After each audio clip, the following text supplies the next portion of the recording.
What's up everyone, this Lion Sonic fan here, and it's this time of year that is very exciting. What?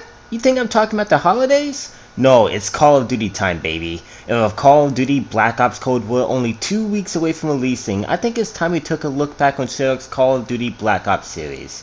That's right, today in honor of not only Cold War's release right around the corner, but also an entire new generation of gaming coming right up, I'm counting down my top 5 favorite Black Ops games. Let's begin. Coming in at number 5 is Call of Duty Black Ops Declassified, the spin-off Call of Duty game released on PlayStation's highly underrated console, the PlayStation Vita. Bet some of you guys didn't even realize this game even existed. Now, despite this game being at the very bottom of this list and having mostly negative feedback, I actually really like it. And for a portable console, I think it does a pretty good job. The campaign is about 3 to 5 hours and it has a variety of missions, with some involving you saving hostages, others having you assassinate a target, and some other cool stuff. This campaign makes up for its lack of narrative by feeling like an actual Black Ops game of cool action sequences and undercover missions.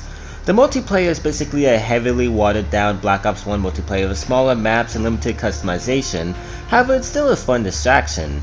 And like I said, for a Call of Duty portable multiplayer, the level of customization that is there is pretty impressive. Last is the Hostiles mode. Yeah, the Hostiles mode is pretty boring, and it's just a boring dirt survivor mode that pins you against waves of enemy soldiers. I never knew why they didn't include a zombies mode in this game. If this game had zombies, it would probably sell a lot well than it did, and I would be playing the crap out of it. Even though this game is obviously lackluster compared to the rest of the main series, it's still a lot of fun for what it is, and that's why it comes in at number 5. Coming in at number 4 is Call of Duty Black Ops 4, easily the most hated Call of Duty game under Treyarch's belt. And while I think it makes a lot of mistakes and is one of the most underwhelming Call of Duty games out there, there is a lot I like about it. However, I'll start with my most hated part of the game, Blackout. Yeah, it's not really fair for me to judge this mode since I'm not a huge fan of Battle Royales to begin with, but this map is way too big, and the time to kill is insulting for a Battle Royale.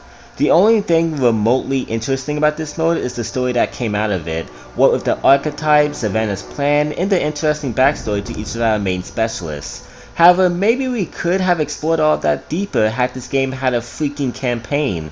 And with Activision probably determined to avoid any more futuristic cards, this story will never go anywhere. Branching off to the multiplayer segment, I think multiplayer does some cool things. I like the addition of a longer time to kill and a tactical healing feature. It allows for more tactical plays and more interesting gunfights. I just wish the maps and gun balancing were better, but overall the multiplayer is a good addition. And finally, the zombies. You guys know I'm a zombies fanatic, so I'll try to keep this segment brief. The two storylines, Ether and Chaos, are both great stories, with Ether offering a tear-jerking yet satisfying conclusion to the 11-year-old story. While stuff like the perk system and HUD could have been done better, BO4 still offers some great maps to slay zombies on. Overall, while the absence of a campaign was very disappointing and what was left in its place was boring and dumb to play, the multiplayer and zombie side of things were pretty strong, and Black Ops 4 comes in at number 4. Coming in at number 3 is Call of Duty Black Ops 3. Over the years, I've accepted this game for what it is and have moved on, but this is still my single most disappointing game ever. First, the campaign. Starting with the campaign, I'll start with the positives. The campaign offers an insane amount of character and gun customization unlike ever before. The story is pretty clever and is filled with jaw-dropping action scenes and dramatic character moments, and the option to play it with a friend, which is something not seen in a card game since 2008's World at War, was pretty awesome. But the execution of the campaign is really sloppy, with every character either uninteresting or unlikable and relies on external comics in order to be properly understood. It's a super ambitious campaign and it's definitely not forgettable, but it isn't really good. Next up is multiplayer. Yeah, it's awful. The maps are terrible, the gun balancing is a joke, and the entire thing is a pay-to-win mess of insanely OP guns being locked behind supply drops. At least this multiplayer did introduce specialists and a very tweaked exosystem, but it's really bad. Next is zombies. Zombies on a technical level is at its very best, with great movement, good box weapons, very complex and clever designed maps that on a grand scale mix with a huge story full of lovable characters and great arcs. The only problem is the maps. Shadows of Evil and Der Eisendrache are masterpieces, but Jezebel is underwhelming and tedious, Golod is still one of my least favorite zombie maps of all time, and Revelations is a snorefest. I know my opinions aren't exactly popular, so if you want my thoughts on all 5 of these maps in further detail, I have an entire retrospective up on Apopticon Overlords, which is my Clan Zombies channel. The COD Zombies Clan channel that I'm in. However, Zombies Chronicles gave us 8 classic zombie maps to play on this game, so that did help out a lot. Overall, while I like BO4 more than this game by a small margin, this game did have a lot more content and innovations, and also it didn't release in a poor state, so Black Ops 3 comes in number 3. Coming in at number 2 is Call of Duty Black Ops 2, arguably the prime of Call of Duty in general. Starting with the campaign, it's my 3rd favorite Call of Duty campaign for a reason. The campaign of Black Ops 2 gives us returning fan favorites like my boys Alex Mason, Frank Woods, Jason Hudson, and some new characters like David Mason, Harper, and easily the best villain in Call of Duty history, Raul Melendez. The campaign has fun missions, a fun futuristic 2025 setting, and is the only campaign so far that has alternate pathways that can lead to 7 different endings.